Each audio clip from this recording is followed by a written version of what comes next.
Hi, and welcome to my YouTube channel, The Intuitive Composer. This is going to be a quick tutorial on how to do some MIDI manipulations in Reaper. What I'm going to show you here could probably be done in any of the major digital audio workstations, but Reaper is the one I've chosen, so this is what we're going to see. The manipulations have to do with dealing with a small musical fragment called a motif.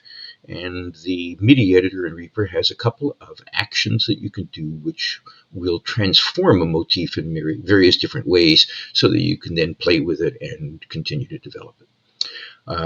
So let's get into looking at Reaper.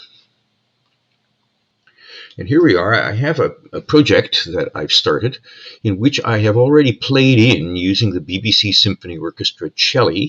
I played in the motif that I used as the basis for my third symphony. Let me play it for you now.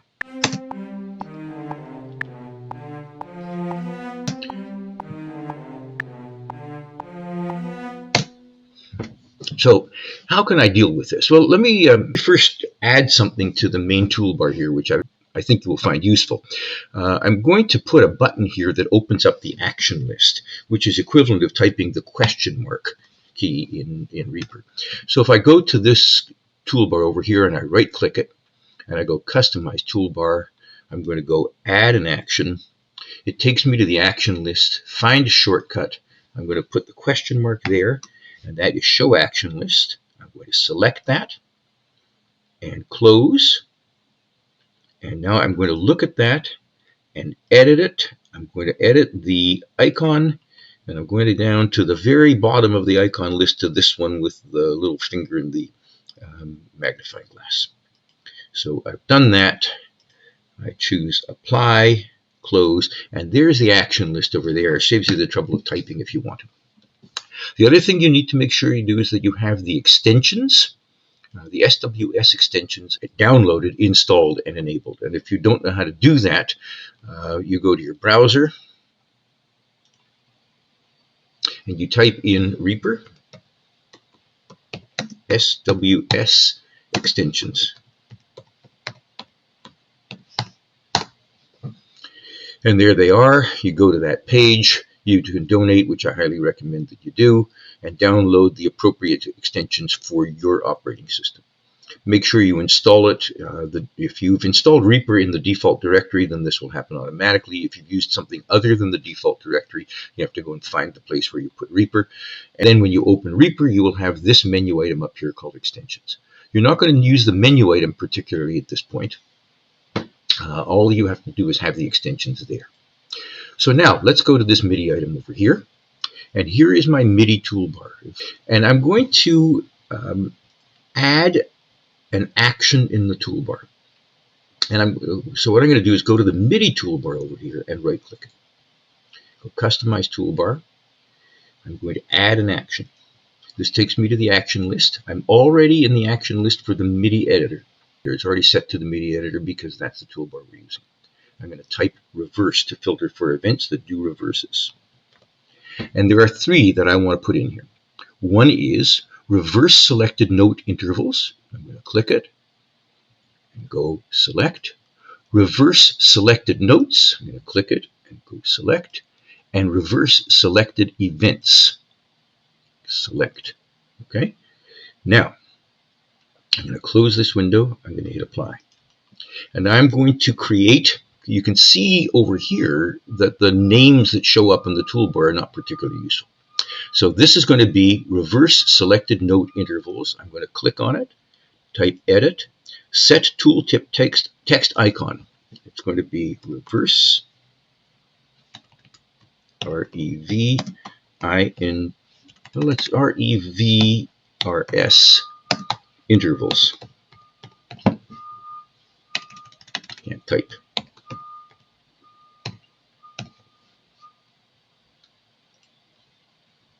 And click apply, and there, reverse intervals. The next one is reverse notes.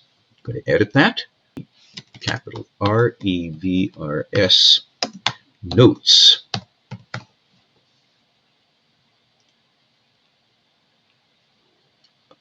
Apply, and The next one is reverse events.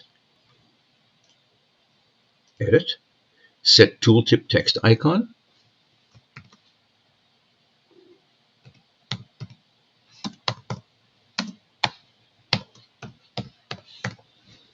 reverse events. There we go. Click apply, and now we have all three readable: reverse intervals, reverse notes, and reverse events. Let's play the motif again, just so that we can hear it.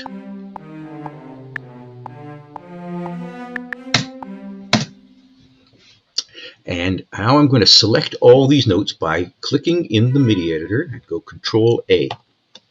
And now let's reverse the intervals. Go back to the beginning and let's play it.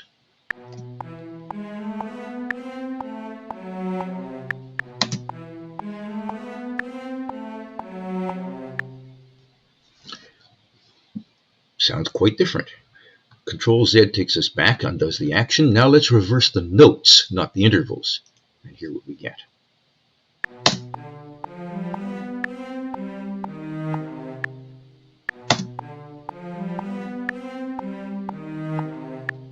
Interesting again, and different from the first one. So let's go back to the first one again.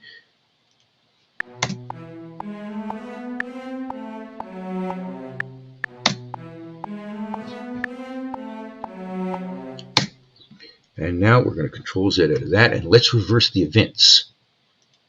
And this literally takes it and makes it go backwards. Now, I would edit this. That's not bad. It starts at the beginning.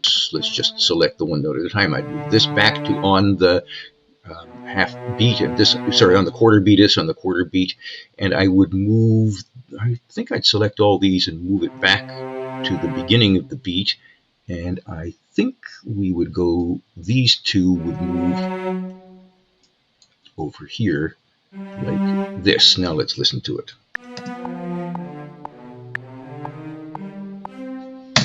So that's what you can do. Let's go Control-Z, Control-Z, Control-Z, Control-Z, Control-Z, Control-Z, and Control-Z, and one more time, and one more time, and we're back to the original. Then you can do mixing and matching. So supposing I, again, select all the notes, reverse the notes, and then reverse the events. Look what happens.